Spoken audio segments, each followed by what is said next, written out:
Ladies and gentlemen, this session, Can Detroit Transform America's Health? The context is decisive, is hosted by Wayne State University. Please welcome the Vice President of Health Affairs for Wayne State University, David Hefner. Hey, thank you. Thank you very much. Very kind introduction, and I welcome you to our kickoff initiative here that we'd like to announce. We've also titled it A Vision for Healthy Detroit, and as you can see, channeling the power of community, which is key. We wanted to start, though, with a different definition or a more expanded definition of health. So rather than thinking about this simply as healthcare, this is health in the broader description of the World Health Organization, as is a state of complete physical and mental and social well-being. So if we use that for a framework of health as we're speaking about it, and can Detroit transform healthcare not only for itself and the nation, let's elevate the conversation to that higher stature, because we want to radically improve, not just incrementally improve, health outcomes in Detroit. So I'm going to walk through some of the complexities and hopefully do it in a simplified manner and do it in a very quick step way so that we can have our panelists come up and actually field some of the questions that you and I may have. And I think everybody's familiar with the staging of this, that we have fragmented healthcare and we're moving it and have an interest in it being highly integrated. Lagging outcomes have historically been embedded in our healthcare system. We want to move to transformational outcomes. It's very expensive. We need to get much more value, have it be much more effective. Individual healthcare, and now think about not just individuals, moving it to population. Episodic healthcare to preventative, and then lastly, disparities, which we want to convert to equity. So if we use that again as a current state, always useful to know where we are on the broader scale as well as a starting point. And this is just a depiction. If you can see, the way to read this chart is all the organized and developed countries moving up to the top have much better value, half the cost for a longer life expectancy, and then where the outlier is the U.S. to the right, where we pay much more for health care and yet have a lot lower longevity. And you can see we're 42nd in the world, not a good place to be. And when you compare that to Detroit, the gap is even much broader than it is in the world, which, depending on which zip code you live in, there's a 13-year difference in Detroit. That's something that we have to deal with, take care of, and close the gap of. Then this is a framing device for those of you who don't live healthcare every day, but we thought it would be useful to speak from. We've highlighted in the center, usually when people speak about health, they're talking about health care, and that's in that block called clinical care, usually around hospitals, doctors, nurses, individualized patient care. But as you can see in those blue boxes, above and below clinical care, a greater percentage of what impacts our health is outside the box of clinical care. So when we're rethinking how do we have Detroit reposition itself, we really are intent on using this device to say we have to get broader and work with more constituents, and at the same time not boil the ocean. So here's an example. If we just pulled out the diet aspect under health behaviors, many great organizations are making a difference in this sector in their unique ways. But the question at the bottom is the one that we're posing to ourselves, which is, to what degree are these organizations working together, both with themselves in that sector and then across with the existing health infrastructure represented in all those other boxes?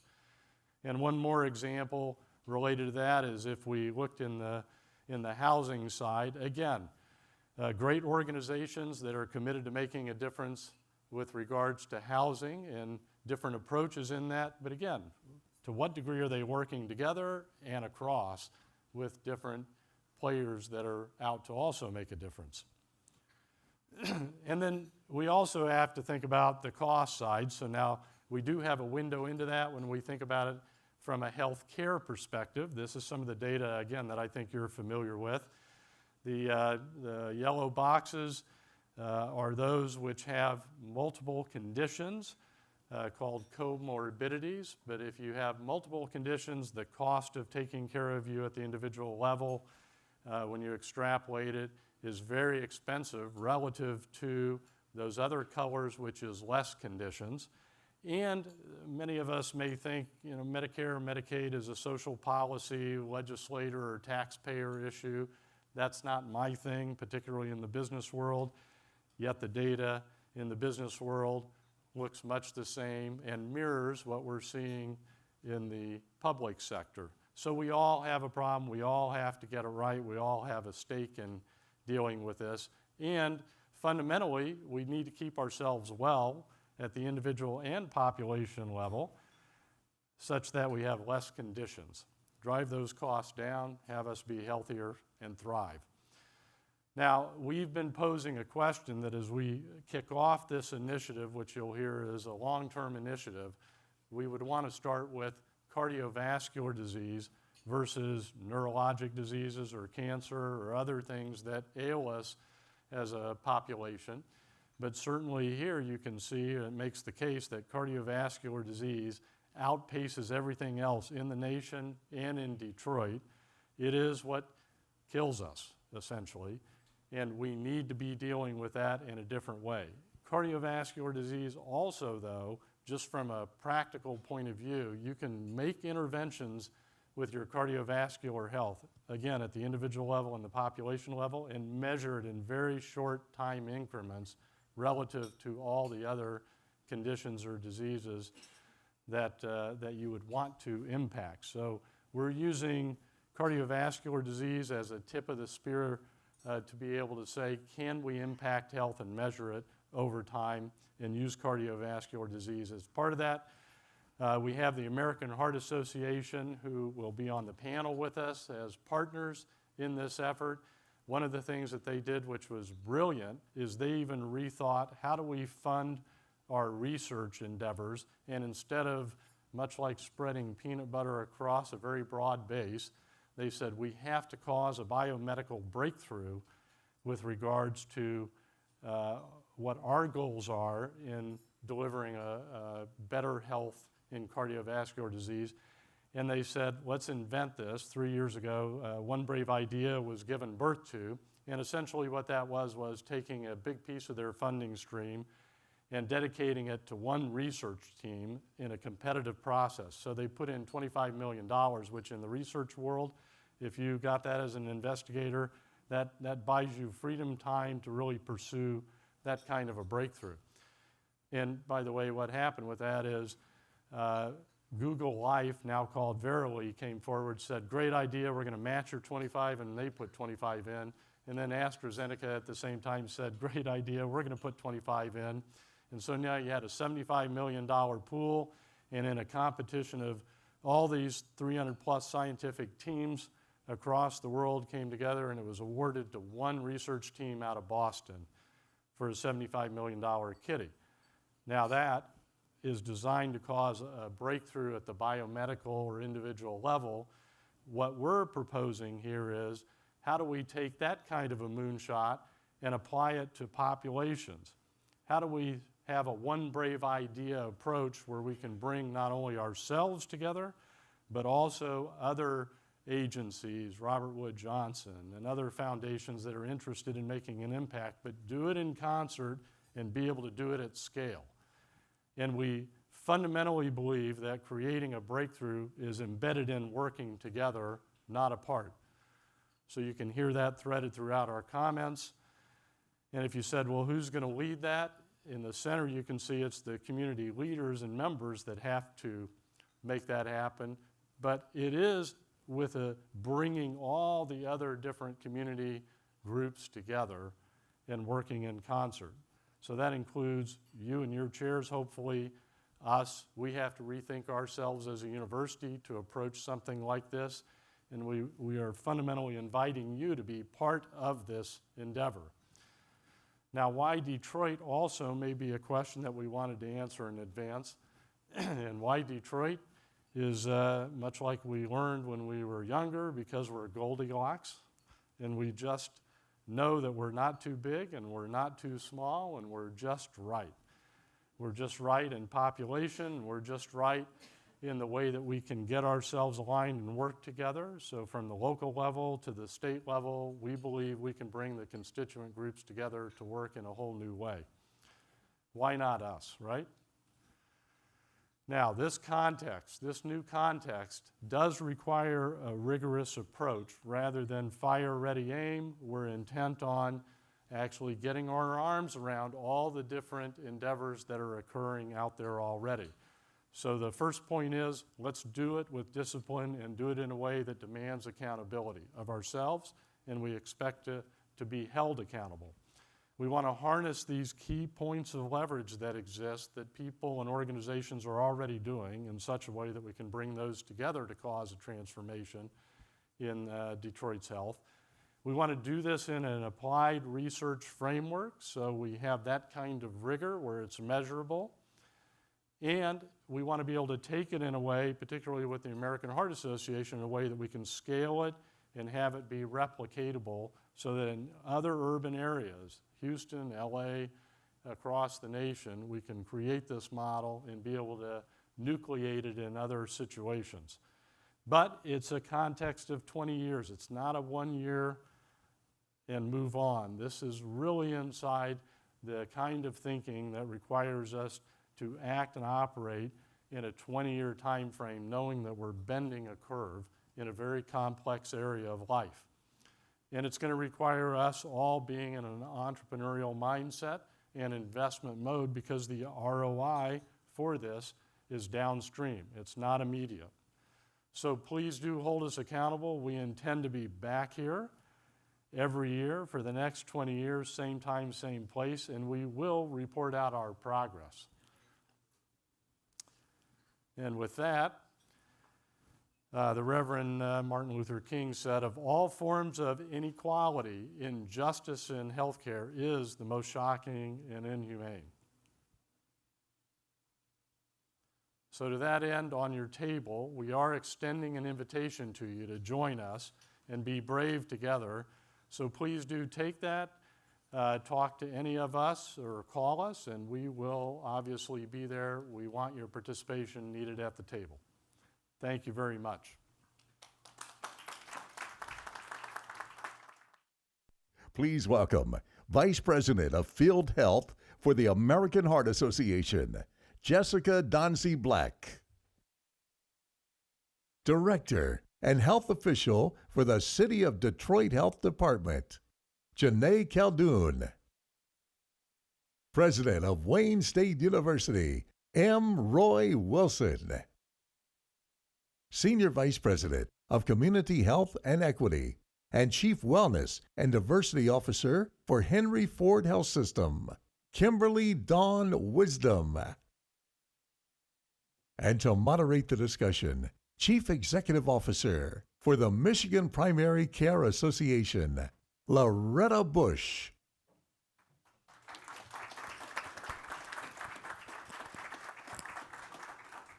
Well, good morning. David started us off with a great foundation. He talked about this concept of radically improving the health outcomes in Detroit. And to do that, we would need to elevate the conversation. And so I am confident that that is what the four of you are going to help us do today. And with that, Dr. Khaldun, I'd like to start with you. You know, you bring a unique perspective to your role as the City of Detroit's health director. You're a practicing ER doc in the city, but also you've had over a decade of experience implementing population health and community health programs across the country. So from that perspective, please give us your vision for public health in the city of Detroit. And as you answer, think both about the challenges as well as the opportunities there in Detroit. Absolutely. Thank you. Thank you for the introduction, and thank you for having me on this panel today. So when I think about public health in Detroit, I really think about the public health ecosystem. And what that really means is you have to think about businesses, schools, emergency medical services, hospitals, all of the agencies, if you will, that really can have an impact on the public health of a city. So my vision for public health in Detroit is really that we are all working together, this public health ecosystem, leveraging data, leveraging resources so that we can really create the conditions so that everyone in Detroit can be healthy and thriving. So yes, I have spent some time on the East Coast. Just came back a couple years ago home, but before that I spent about 17 years up and down the East Coast. And one of those roles I had was as Chief Medical Officer of the Baltimore City Health Department. And one thing, many of you know, Baltimore and Detroit have a lot of similarities, right? Similar population size, a lot of issues with disparities, challenges with access to care. But one thing I was able to witness there is what I call public health magic. And so what do I mean by that? They were able to strategically, over the course of a few years actually, decrease their infant mortality rate by about 40%. And they started where Detroit's infant mortality rate is right now. They were able to decrease their number of safe sleep-related deaths by 50% over the same amount of time.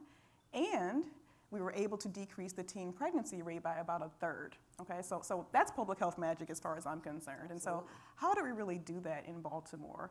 We really focused on three things, and what we're really talking about here with this new initiative, right?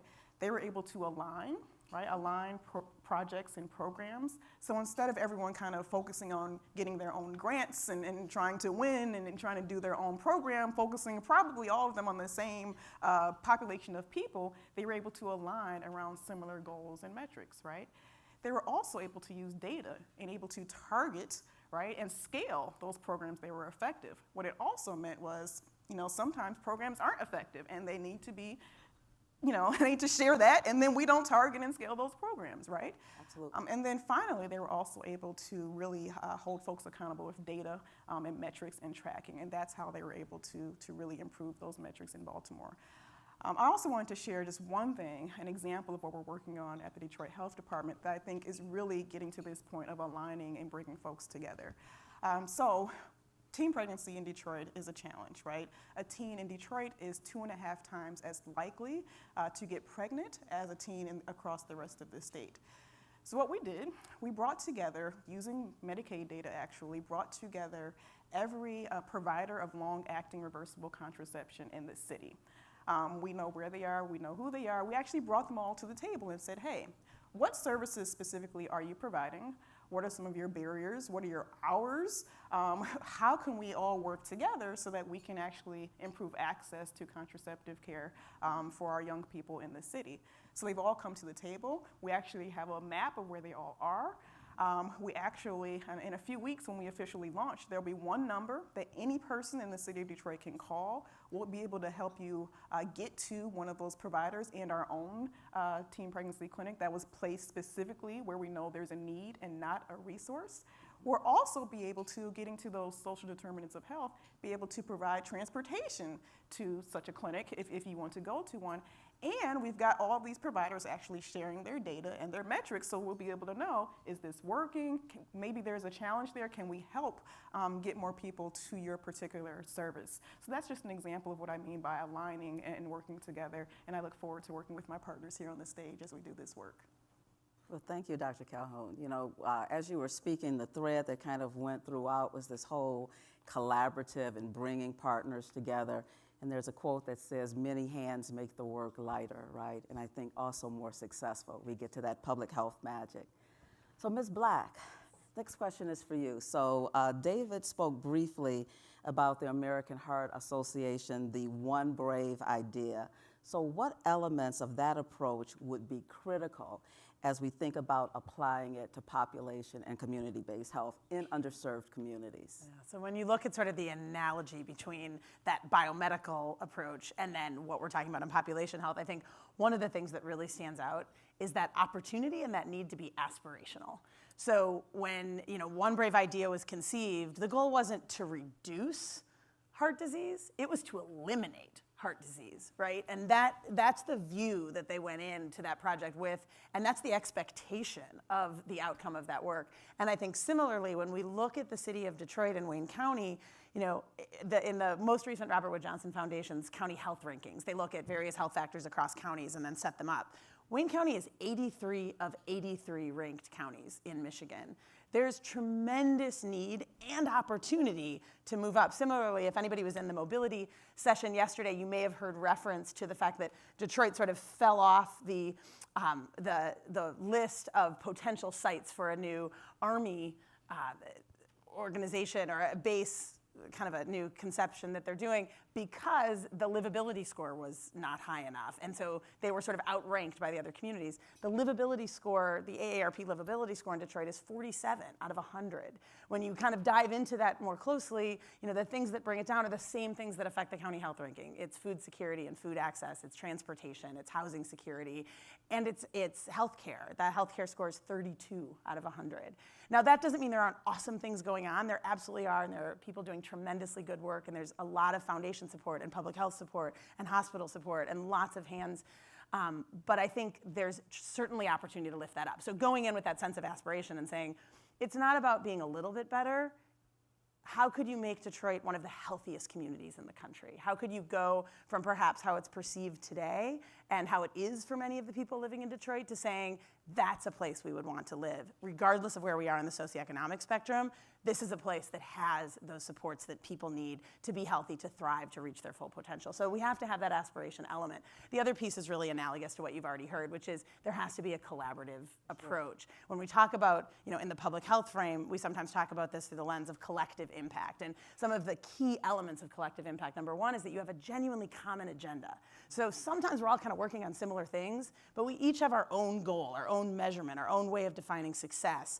That's okay to some extent, but if we genuinely want to move from, you know, number 83 to number 1 potentially, we need to have some common elements where we all agree this is the goal, these are the metrics, and we will hold ourselves accountable to that. And the other piece of that is the concept of mutually reinforcing activities, meaning you play to the strengths of the different organizations.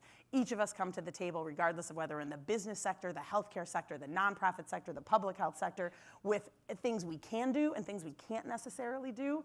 And it's important to be leveraging the strengths and also really leveraging the strengths of the community themselves. Absolutely. What do people want? What's important to them? What do they perceive as their assets? And how can we really lift that up into part of the solution? So that's the other piece of that genuine collaboration. And then I would say the last piece is that both patience and persistence, which is a tricky combination. They sound sort of opposing, but just as we wouldn't expect every biomedical experiment to actually work, right? We learn a lot more about what doesn't work than what does work. We need to recognize that as we go through this, to David's point, this work takes time. And if we expect there to be 6 months outcomes, otherwise we're out, we aren't going to see it. So we need to absolutely have, you know, benchmark measurements to be able to say, are we moving in the right direction? If not, how do we redirect? How do we change our what we're doing in order to evaluate? Making sure that we're evaluating along the way and course correcting as needed, but also recognizing that ultimately this is a marathon. This isn't a sprint, it isn't a short-term thing, and we need to be in it for those long-term outcomes, otherwise we aren't going to achieve them. Exciting and truly aspirational. When you start using words like elimination instead of small changes, but actual elimination, that is phenomenal, and that does start to elevate the conversation. Mm-hmm. So I'm going to turn to the audience for a moment. You have blue cards on your table, and we would ask that if you have questions, if you will write your questions on that card when they're finished speaking. The cards will come up, and there's someone right here to my right who is holding up. He will take your cards. All right, President Wilson. Wayne State University has been in Detroit now for 150 years, and you started off as a medical school, something that I wasn't aware of. With the amount of health disparities across the city today, what is Wayne State University's leadership role in improving health outcomes?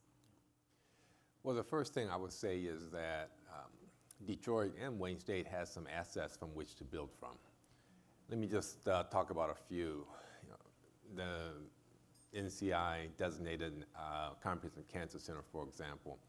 You know, every cancer center in this country wants to become a comprehensive cancer center, NCI designated, but there's only 64.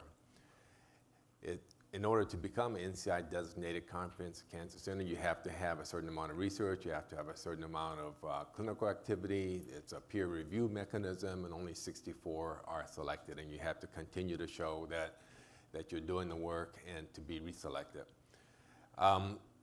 The reason why there's one in Detroit is because of the kind of work that's going on in the Cancer Center, the Cardiovascular Cancer Center. For example, there's a large grant that we just got, which is the largest cohort of African Americans being followed for cancer. Cancer is one of those health disparities where African Americans nationally have higher morbidity and mortality than non-African Americans, and in Detroit, that disparity is even worse. And so to be able to take the information from this very large cohort of African Americans with cancer and try to apply it to what's going on around the country would be a huge service. Another example, in fact, even more exclusive, is the PRB, the Perinatal Research Branch of the NIH. There's only one clinical center outside of Bethesda, and that is the PRB in Detroit, Perinatal Research Branch. And the importance of that is, again, the reason why it's placed there in Detroit is because of the population in Detroit. Detroit suffers from a very high infant mortality rate, one of the highest perhaps the highest in the country, but worse than even some third world countries. And one of the factors for that is whether or not a mother can go to term. And not going to term is a big factor for infant mortality. And one of the programs that I just love, and it really shows the power of collaboration, I think, is a program that the mayor actually started with one of our PRB investigators, Sonia Hassan, Make Your Date, which is a program to try to get mothers, expectant mothers, to be able to make their date rather than deliver prematurely. And it's a collaboration between hospitals, DMC is involved, Henry Ford's involved, between insurance companies, between providers, transportation. All of these different entities are involved to try to get these expectant mothers to make their date and thereby reduce infant mortality. I think that is, again, just a great example of how you can operationalize collaboration to the greater good. In one of my previous lives, I was responsible for coordinating the health disparities strategic plan for trans NIH, for the entire NIH. And one of the things I learned from that is that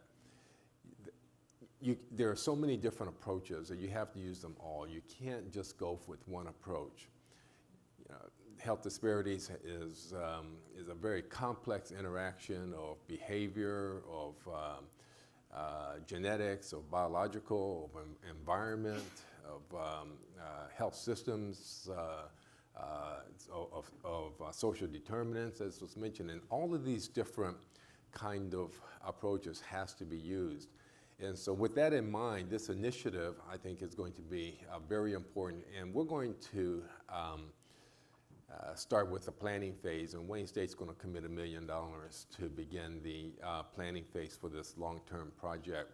And I'm going to challenge all of the individual schools and colleges and institutes within our university to think about how they can participate through their own unique lens and through their perspectives on how they approach things to dealing with the issue of health disparities. And then just one other thing that I think I'll mention is that I think the other thing that could be very helpful is if there was a school of public health in Detroit. Again, in one of my previous lives, I started a school of public health in Colorado, and the unique aspect of that school of public health was that even though it was started by the University of Colorado at Denver and the Health Science Center, it was also in collaboration with Colorado State and University of Northern Colorado. So it was a statewide school of public health. And I'm mentioning that because I see Ora Peskovitz, the president of Oakland, sitting back there, who's a renowned physician in her own right. And we will welcome that kind of collaboration, Ora, to think about a wider, casting a wider net and collaborating on developing the School of Public Health with DMC and Henry Ford and other universities. And I think that would be a huge asset for the city of Detroit and the surrounding area. President Wilson, I really like the fact that you started from an asset base instead of what's lacking. All the way throughout, there was the threat of that. You ended with that as well. And I think that that's very important in this conversation. And I think we can say that we heard it here first, the School of Public Health, and you've created one, and you've put a shout out to others in the audience. So you heard it here first. Sorry to put you on the spot, Ora. So, Dr. Wisdom, you have been a public health leader in these communities for decades. You're also a ER doc.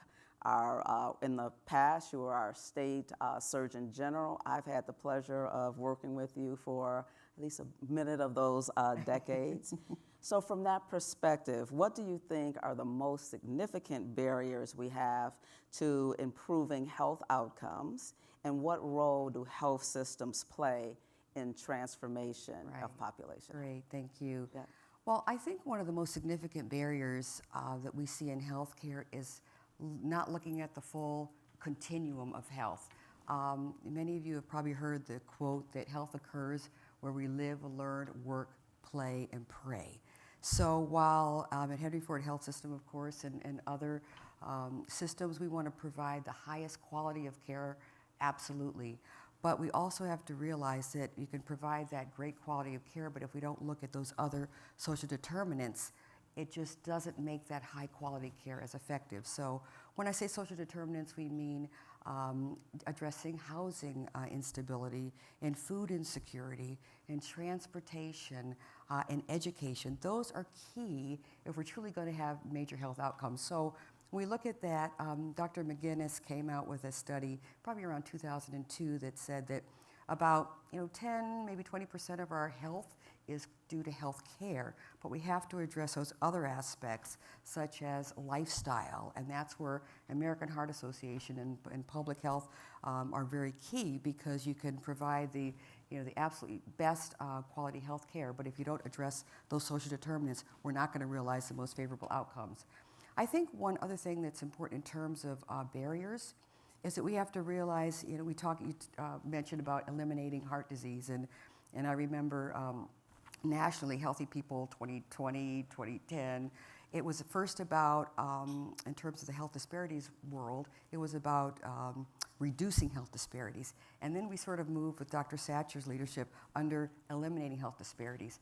So I think it's going to be very important in terms of a barrier is to address inequities and unplanned inequities, because many of the inequities that we see have been planned. So we have to be deliberate, intentional in terms of unplanning these inequities that we see in our communities if we're truly going to eliminate health disparities and achieve health and healthcare equity. And I think another barrier is perhaps not being urgent enough and aggressive enough and innovative enough. Henry Ford Health System, of course, we think certainly that innovation is in our DNA, based on our founder, Henry Ford himself, and putting the world on wheels.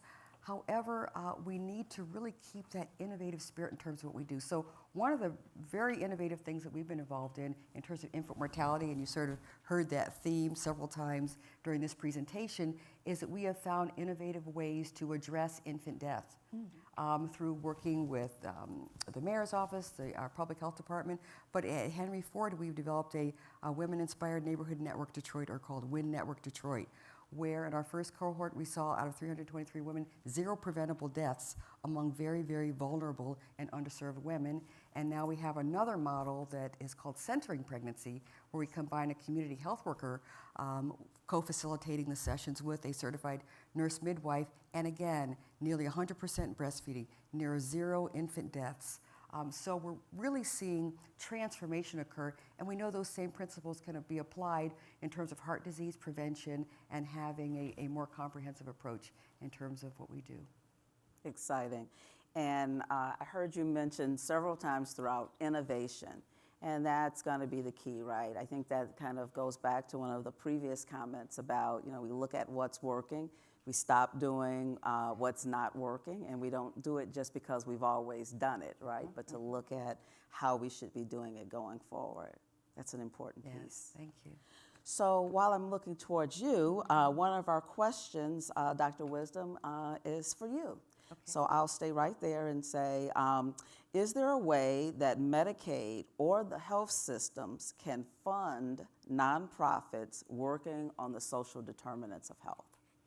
Boy, well, I certainly can't answer from the Medicaid standpoint. That's a little bit, when I was Surgeon General, that's a little bit out of my purview at this point. But in terms of how agencies, social service agencies can address social determinants of health and how we can work together.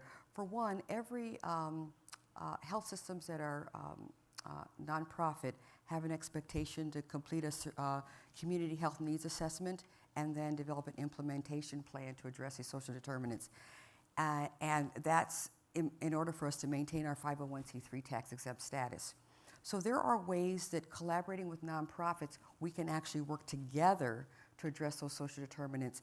At times it may be collaborating in terms of resources, human resources, but at times identifying funding resources that we can apply to that setting and work with those nonprofits as well. So I think that's where that innovation comes in, and we work with multiple entities. We have at Henry Ford Health System 200 community-based partners, and some of those partners we've actually written grants together with and received funding in order to help them fulfill their mission also. But times kind of leveraging the human resource can be invaluable in terms of addressing those social determinants of health. Absolutely. So it sounds like even though health systems may not directly fund not-for-profits, if they go in grant seeking with a strong partner like a health center, that may actually help to loosen up that money and have it. And we write a come lot of letters of support for entities so that if they see that they're partnering with an anchor organization, a university, a health system, public health, having us write those letters of support and working collaboratively, it gives those nonprofits a greater chance of being funded, and then it strengthens our ability to work together to achieve the outcomes in terms of our community health impact. Great. Ms. Black, what is the role of the calcium coronary scan or score in identifying high risk for heart disease, and is this score better than the cholesterol blood test? And if that's not truly a question for you, we have two docs on the on the stage, and I see a few docs in the audience. So. In the interest, I am not a cardiologist, nor do I play one on TV. So, so I would defer that question to those who may have a little bit more advanced medical expertise on that front, or we will follow up. But okay, so that was the calcium coronary scan, that score in identifying heart disease. And is that better than the cholesterol blood test? Yes. So, okay, I do practice emergency medicine. I'm not a cardiologist. So, I will say I think the most recent evidence has been showing there's some promise in that score. From an emergency medicine standpoint, I don't look at that score. I look at someone who's in front of me clutching their chest, and think, do they have a heart attack or not? So that is what I'll say to that question. All right. I have no idea. I'm just an ophthalmologist. That's important. That's important. I think we have officially answered that question. All right. Dr. Calhoun, I'll move back to you. So by improving health outcomes in Detroit, does that have implications for vulnerable populations in other parts of our state, especially like in rural areas and such? Oh, absolutely. I think driving health outcomes in Detroit absolutely will have an impact on health outcomes across the rest of the state. And I was speaking earlier this morning actually about how the difference between Baltimore and Detroit. And I said earlier, Baltimore has a similar population, right, as Detroit. But when you think about Detroit, it's vastly spread out, right? 139 roughly square miles. And there's not, we all know this, you've been in conversations over the past few days, there's not a robust transportation system in Detroit. So when we think about how you provide services and impact public health in Detroit, it's almost like you're thinking urban, but with a rural, in a rural way, right? So a lot of the work we're doing now is bringing programs and services into the community, trying to build on the assets of those neighborhoods and the community. One example of that actually is a program, I'm glad you both mentioned it, it's a program called Sister Friends, right? And so we already knew the mayor had supported and had really helped build Make Your Date years ago, an infant mortality preterm birth program. So what we said was, okay, we've got that strong program. How can we build this hospital and public health collaboration? So now, in addition to Make Your Date, we've actually built on mentors that are based in these neighborhoods, in these communities. We actually have partnered with Lyft, so actually providing women rides to their Make Your Date appointments, and really just getting into those neighborhoods. So I think as we think about public health in Detroit, a lot of it can actually be applied to how we think about rural areas as well and getting into the neighborhoods. Absolutely. Ms. Black, I'm going to go back to you again, and I think this is truly a question for you this time. So has the American Heart Association looked at the impact of social determinants of health on cardiovascular disease? And you're nodding your head, yes. So what have you found?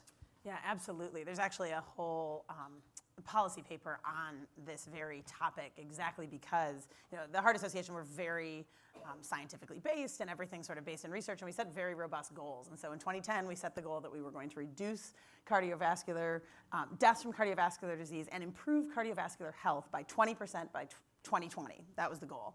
And as we've assessed progress along the way, the deaths have declined dramatically, but if you look at the improvement in health, and particularly if you disaggregate the data, there's tremendous disparities around where we've seen improvement and where we haven't seen improvement in cardiovascular health. And in diving into that, it really inspired people in a way to kind of look beyond what was happening in healthcare specifically into the broader context of what was going on. And absolutely, we found a significant connection between people's access to care, their access to healthy food, their access to transportation, housing security, poverty, safety. All of these other factors play a tremendous role in people's cardiovascular health. And so we can't genuinely improve the cardiovascular health of all Americans and eliminate health disparities and achieve health equity unless we are genuinely addressing those social determinants, those other influencers in people's lives. For sure. I'm going to head down to the other end of the panel now, and I'm going to start with President Wilson, and then I'm going to ask a similar question of you, Dr. Wisdom. So, President Wilson, what should the role of academic institutions be on the public health in Detroit, and then what should the role of large health systems be? So, President Wilson, let's start with you. The role of academic institutions, and then the role of large health systems in the public health in Detroit. Yeah, as I mentioned, because health disparities is such a complex interaction of so many different factors, not all related to genetic and biological factors, but also social factors, environmental factors, behavioral factors. I think one of the things that academic institutions can bring to bear are the resources in terms of people who have these other perspectives and other approaches that's outside of the traditional healthcare delivery model. Mm-hmm. One of the things that has hit home to me personally when I was at the NIH is located in Bethesda, Maryland, which is right outside Northwest DC. And I grew up in Southeast DC on the other side by the Anacostia River. They used to call us the River Rats. Anyway, there was a statistics that I found at the time that I was working at NIH, which was that there's a 19, for a black male, there's a 19-year difference in mortality if you live in Southeast DC or Northwest DC. And having grown up in Southeast DC and now living right outside Northwest DC, that really struck home. And it turns out that there's 19 miles between the border of Southeast DC and the border of Northwest DC. So that means that for every mile that you go from the edge of Southeast DC to Northwest, you gain a year of life. Mm-hmm. I mean, that is really just unbelievably poignant. And then as someone who's experienced both, I really had to pay attention to that. Mm-hmm. Absolutely. Yeah. Dr. Wisdom? As healthcare systems and universities, we're anchors in the community. So it's very important for us to, in that anchor role, meaning that we're going to be there. We've been there for a long time, Henry Ford, 102 years. I believe Wayne State, probably close to 100 years or 150. 150, okay, beyond 100 years. The role of our anchor organizations is to come together in ways, because the likelihood that we'll be in the space for a long time to come is very important. So I think our role as anchors and taking that responsibility in terms of looking at alignment, looking at metrics, as Dr. Khaldun said, looking at the collective impact and finding out how collectively we can look at the impact that we're making in our communities, I think is a very key role. Also, the element of providing access, and when I say access to care, of course, clinical care, but also other types of care. So access can occur through using technology, telemetry, that sort of thing is a major role that health systems can play. The understanding and serving the community, understanding the community well, when particularly around health disparities and equity. And let me just pause for a minute to describe a picture to people, because people think equity and equality, they're synonymous terms, it all means the same thing, and I don't quite understand that. We treat everybody equally, everybody fairly, that sort of thing. When we think, just imagine three children wanting to see a baseball game, and there's a fence in front of them, and you see the baseball diamond. Well, the tallest child will be able to see over the fence and see the game, meaning that they'll realize their fullest health potential. The middle child, a little shorter, will not be able to see the game, and of course the smallest, shortest child won't be able to see the game at all, has no hope. So if you talk about equality, you give all of them a crate. The tallest person can see better, the middle height person can see a little better, the shortest person can maybe not quite see. So equality is a nice thing, but it's not enough. When we talk about equity, what we really talk about is having the input or the crate that truly allows each student to fully see the game, or each person to fully realize their fullest potential, health-wise, career-wise. So the tallest person doesn't need a crate at all. The middle person may need one crate, the shortest person may need two in order to fully see over that fence and realize full health potential. So when we talk about what health systems can do, and what is to truly understand what inputs are needed in order for individuals to not only realize their greatest health, optimize their greatest health potential, but also their greatest life potential in terms of contributing. So I think that's a huge role, understanding that, conveying that message, but also operationalizing that message by providing food to people that may have food insecurity. We're looking at how to connect health and housing and where that intersects. So there are many opportunities for anchor organizations to come together and truly see a more equitable society, and a society that leads to more opportunity as opposed to otherwise. I thought of one other thing. I probably should have mentioned it earlier in terms of the role of an academic center, a university. I think it was 2 years ago now, we started a major in public health. So that our students can, besides the traditional majors that students go into, there's actually a major in public health they can do now, where they can get a bachelor's degree and have some expertise in the public health, population health sphere. That means that, and by the way, it's becoming one of our most popular majors. It's almost overtaking psychology as the most popular major. So that means that year after year you have a cohort of trained people who are going out into the workforce, who have that mindset of population health. And I think that over time, that makes a big difference. Absolutely does. I just wanted to add in the spirit of partnership. One thing I started at Johns Hopkins University when I was in the Baltimore Health Department was actually a collaboration between the health systems, between the academic university, and had the residents and medical students actually coming through the health department as part of their rotations. So I'll raise my hand and say, I'm excited about school of public health. That's Actually, I good. already have some Wayne State students actually coming through the health department now, so that's an opportunity for partnership. And there's a quote that says, if you want to go fast, go alone. If you want to go far, go together. So collaborating together can help us go far for the long term as opposed to getting to someplace fast and more short term. You know, that couldn't be a better lead in to what I believe will have to be the final question, and I'm going to throw it out to all of you. So you've all talked about collaboration, many hands, connectability, understanding that the clinical environment is only one piece, and it's a small piece in overall health. So who will or should lead this type of collaboration? And let's just take it right into Detroit. Who's going to lead this type of collaboration and make it a real collaboration with real outcomes and real impact? Who should be the leader of this?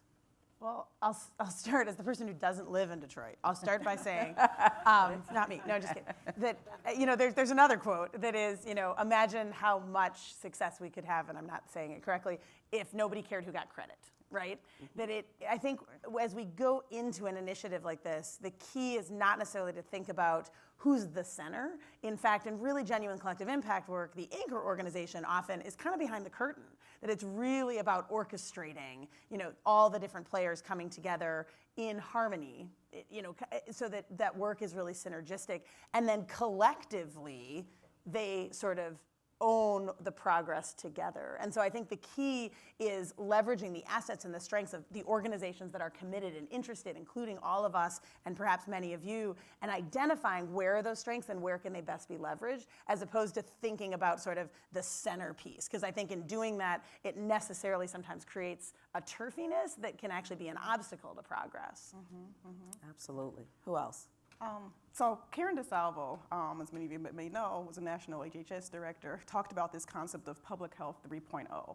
And it really is about moving away from a local, state, whatever is your public health leader, being the place where they just kind of provide these individual services and think kind of siloed about the local health department. So I think there's a real opportunity for local public health to be one of the leaders when we talk about these disparities and equity. And absolutely, the way Baltimore actually was able to address those various things, there's something called Be More for Healthy Babies. It's not the Baltimore Health Department has this particular program. They brought together over 100 partners. The health department was behind the scenes, right? They've got many partners. They were able to kind of show this accountability and really drive things forward. But it was a partnership. And actually, the health department was one of 100 different logos that is on the Be More for Healthy Babies website. And so I think that's, to your point, we really have to get away from individual organizations winning, right? We win when the people are healthy, right? And that is the main goal. So I think the local health department can play a strong role in that. President? I really can't add to what's already been said. I think everyone has a role, and no one individual, no one organization has a more important role than another. Right. And I think co-leadership is key. And the reason why I say that is because there needs to be some level of accountability. Who do you go to in terms of how those metrics, because I think, and we saw David Hefner talked about that accountability piece. I think in our state and our country, one thing that's missing is oftentimes who's responsible if the infant mortality rate doesn't go down? Who's responsible if the childhood obesity rate goes up? Who's responsible? And I've been asking that question for a long time. So in terms of leadership, it's not so much about credit and that sort of thing, because actually Henry Ford has worked with DMC St. John Providence and Legacy Oakwood around our infant mortality work. 3 competing health systems came together, and we've accrued almost $4 million in grant funds over that time. And many times Henry Ford has taken that back seat. We have not been the one to get all the credit. We've not been the one on the newspaper article. But I think in terms of accountability, there needs to be co-leadership and 2 or 3 entities that are responsible and accountable. So you look to them when the data's great, you say wonderful, you know, but if the data doesn't really achieve the outcomes that we want, then, and I see the lights blinking, then we know that we need to do better. So from an accountability standpoint, I think there needs to be some co-leadership. Thank you so much. And I think the final word is we all win when the community gets healthier. Exactly. Thank you so much. Thank you.